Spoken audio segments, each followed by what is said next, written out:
Seguimos en la SEC Te Lleva con las novedades presentadas en el Congreso Europeo de París y ahora vamos a comentar un metaanálisis con una implicación clínica como es el uso de betabloqueantes en pacientes con insuficiencia cardíaca con fracción de eyección reducida que presentan insuficiencia renal moderada severa. Sabemos que los pacientes renales muchas veces nos limitan la optimización del tratamiento médico y concretamente de los betabloqueantes.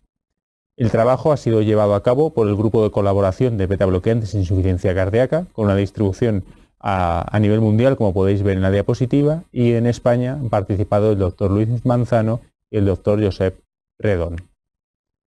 Es un metaanálisis que incluye ensayos clínicos de betabloqueantes con al menos 300 pacientes y como mínimo 6 meses de seguimiento, donde se han incluido bisoprolol, ucidolol, carvedilol, metoprolol y nebivolol.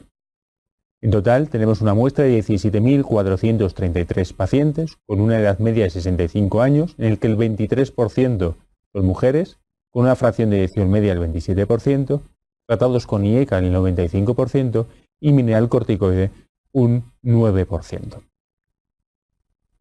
Todos sabemos que la progresión de la enfermedad renal implica un peor pronóstico en los pacientes con insuficiencia cardíaca, pero este metaanálisis cuantifica que la reducción del filtrado en 10 mililitros por minuto implica un 12% de aumento de la mortalidad en insuficiencia cardíaca. La forma de morir de los pacientes se modifica según el filtrado renal. Ellos con filtrados por encima de 90 fallecen principalmente de muerte súbita, en cambio los pacientes con filtrados por debajo de 30 fallecen por insuficiencia cardíaca.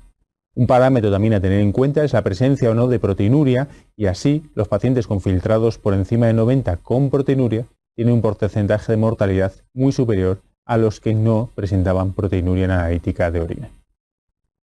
¿Cuál es el efecto de los betabloqueantes? Bueno, vemos cómo en ritmo sinusal el betabloqueante es efectivo y reduce la mortalidad en pacientes con disfunción ventricular.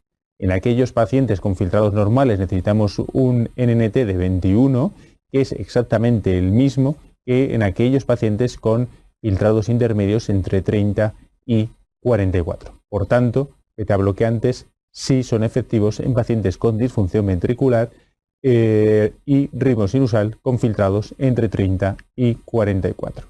En cambio, los pacientes en fibrilación auricular no presentan un beneficio el uso de betabloqueantes a nivel de mortalidad cardiovascular. Respecto a los eventos adversos, vemos que en este metaanálisis no existen diferencias. En aquellos pacientes con peor filtrado renal, entre 30 y 44, 19.4% de los pacientes con betabloqueantes tuvieron efectos adversos, frente a un 20% el grupo de placebo. Los porcentajes también eran muy similares en filtrados intermedios o en filtrados normales por encima de 90.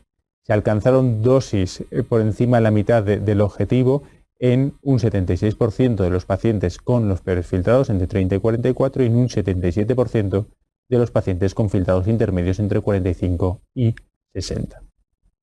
Por tanto, podemos concluir que la insuficiencia renal muchas veces es una barrera al tratamiento de betabloqueantes y al tratamiento médico óptimo en la insuficiencia cardíaca con fracción de eyección reducida. Los betabloqueantes son efectivos en lo que es la reducción de la mortalidad en pacientes con insuficiencia cardíaca y febril reducida que estén en ritmo sinusal con filtrados intermedios entre 30 y 44 en este metaanálisis, ¿no? Y es similar ese beneficio al que se observa en pacientes con función renal conservada, con seguridad y con unos eventos adversos muy similares entre los pacientes con y sin betabloqueantes en estos filtrados. En cambio, en los pacientes en fibrilación auricular no presentaba ese beneficio a nivel pronóstico. Esto es todo sobre este metaanálisis y os invitamos a continuar con los siguientes vídeos de la SEC Te Lleva desde el Congreso Europeo de París.